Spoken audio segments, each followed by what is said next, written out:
Hello friends, welcome back to our YouTube channel Learning Orbit. Hey, I'm your friend Ekta Dubey. Friends, हमने अपनी पिछली videos में अपनी heredity की सारी थ्योरीज कंप्लीट कर चुके हैं.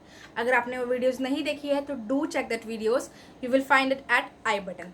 सो फ्रेंड्स, अब हम आगे बढ़ते हैं. जब हम थ्योरीज पढ़ लेते हैं, एक्सपेरिमेंट्स पढ़ लेते हैं, तो उन थ्योरीज के कंक्लूजन पार्ट होते हैं लॉ, जिससे हमें आगे उनको समझने में, एक वन लाइन में समझने में आसानी होती है.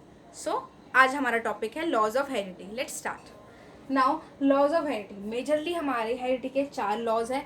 और गाइस कीप इन माइंड, ये सारे के सारे लॉ हेरिडिटी के, हेरिडिटी एंड एनवायरनमेंट के नहीं हैं. So keep in mind this. So let's start now. Our first law is alike beget like. Now इसका मतलब है कि जो जैसा होता है वो वैसे ही यंग वंस को जन्म देता है. फॉर एग्जाम्पल, एक ह्यूमन बींग को जन्म देता है, एक रैबिट को जन्म देता है. जैसे कि पहला ही पॉइंट है, mostly children are alike their parents. ज़्यादातर बच्चे अपने पेरेंट्स की तरह होते हैं. तो ये तो ठीक है कि ह्यूमन बींग को बर्थ देता है, बट कहीं ना कहीं उसके अंदर वो फीचर्स भी अपने पेरेंट्स से आते हैं. It is mainly due to the continuity of the germ plasm. और इसका मेन रीज़न है the continuity of the germ plasm. और ये हमने पढ़ा था अपनी सबसे पहली थ्योरी में, जो हमें वाइजमैन ने दी थी, जिसके अंदर उन्होंने बताया था कि जो पार्ट जनरेशन टू जनरेशन आगे बढ़ता है वो क्या होता है, जर्म प्लाज्म होता है. ठीक है friends. Now second is law of variation. तो लॉ ऑफ वेरिएशन क्या कहता है? Variation among offspring. जैसे कि उन्होंने बताया था, हमने लॉज में पढ़ा था कि जैसे जैसे लॉ जनरेशन आगे बढ़ेगी, कहीं ना कहीं वेरिएशन होगा, जो हमने बाद में पढ़ा था जेनेटिक्स की वजह से होता है, जो हमें डार्विन और लेमार्क ने बताया था. और इसका मेन रीज़न क्या होता है? क्रोमोसोम्स, जो हमने अपने सबसे पहले इंट्रो वीडियो में ही देखा था कि वेरिएशन का रीज़न क्या होता है? क्रोमोसोम्स. क्योंकि पेरेंट्स अलग अलग पेरेंट्स से अलग अलग क्रोमोसोम्स आते हैं और उसकी वजह से कुछ ना कुछ वेरिएशन उसमें आता है. Now depends on mental and physical condition of parents at time of each conception. हाँ, जब पेरेंट कहते हैं कंसीव कर रहे होते हैं बच्चे को, उस टाइम पे बहुत ज़्यादा मेजरली रोल प्ले करता है मेंटल और फिजिकल कंडीशन ऑफ पेरेंट्स. जब कंसीव कर रहे हैं तो उस टाइम फादर के ब्रेन में क्या है, उनके दिमाग में क्या चल रहा है, उनकी फिजिकल कंडीशन कैसी है. सिमिलरली मदर की मेंटल कंडीशन कैसी है, फिजिकल कंडीशन भी मैटर करती है. और उसके बाद मदर 9 मंथ तक कैसी मेंटल कंडीशन में और फिजिकल कंडीशन में है, उन सब के ऊपर भी डिपेंड करता है कि बच्चा कैसा होगा और उसकी हेल्थ कंडीशंस कैसी होगी.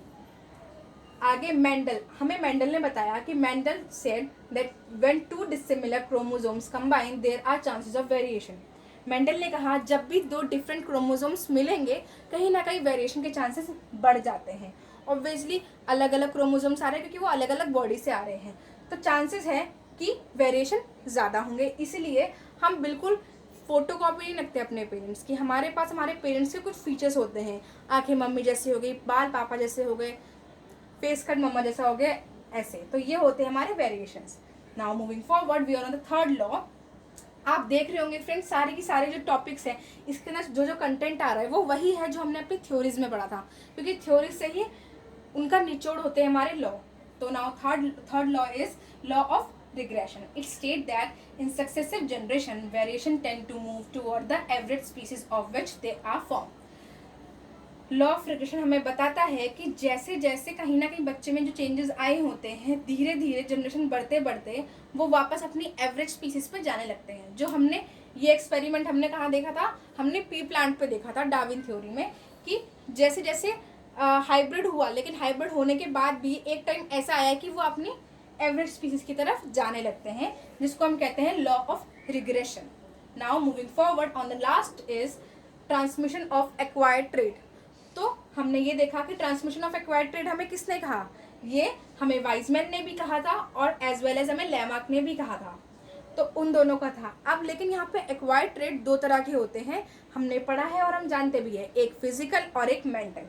सो इसके ऊपर बहुत सारे कॉन्फ्लिक्टिंग व्यूज है. Number of conflicting views have been expressed.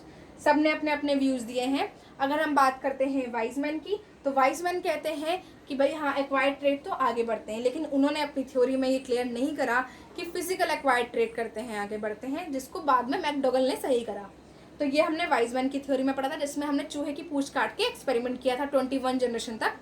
उसके बाद मैकडोगल ने जैसे कि हमें बताया कि हाँ, एक्वायर्ड ट्रेट नहीं बढ़ते, लेकिन देयर आर चांसेस कि मेंटल ट्रेट और इंसाइट्स वो जनरेशन टू जनरेशन आगे बढ़े, क्योंकि उन्होंने भी ये एक्सपेरिमेंट किया था वो रैट्स पे, आपको याद होगा। तो नाउ फिर डार्विन और लेमार्क ने भी अपनी थ्योरी दी। उन्होंने भी कहा हाँ भाई कहीं ना कहीं एक्वायर्ड ट्रेट तो आगे बढ़ते हैं, जैसे कि हमने डार्विन की थ्योरी में पढ़ा था और लेमार्क की थ्योरी में भी पढ़ा था। अब लेमार्क की थ्योरी आपको याद होगी, वो जिराफ वाला, उन्होंने भी कहा था कि एक्वायर्ड ट्रेट आगे बढ़ते हैं। सो ये थी हमारी चारों के चारों लॉ।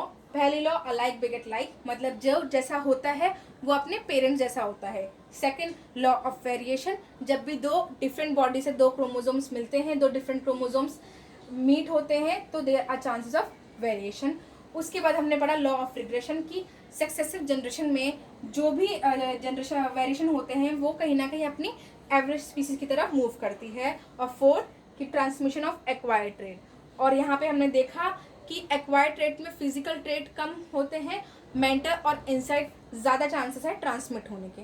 तो ये थे हमारे लॉज ऑफ हेरिडिटी। फ्रेंड्स, अगर आपको यहाँ पे कोई भी डाउट हो तो please let me know in the comment section, और अगर आपको वीडियोस के रिगार्डिंग भी कोई इशू हो तो please let us know in the comment section.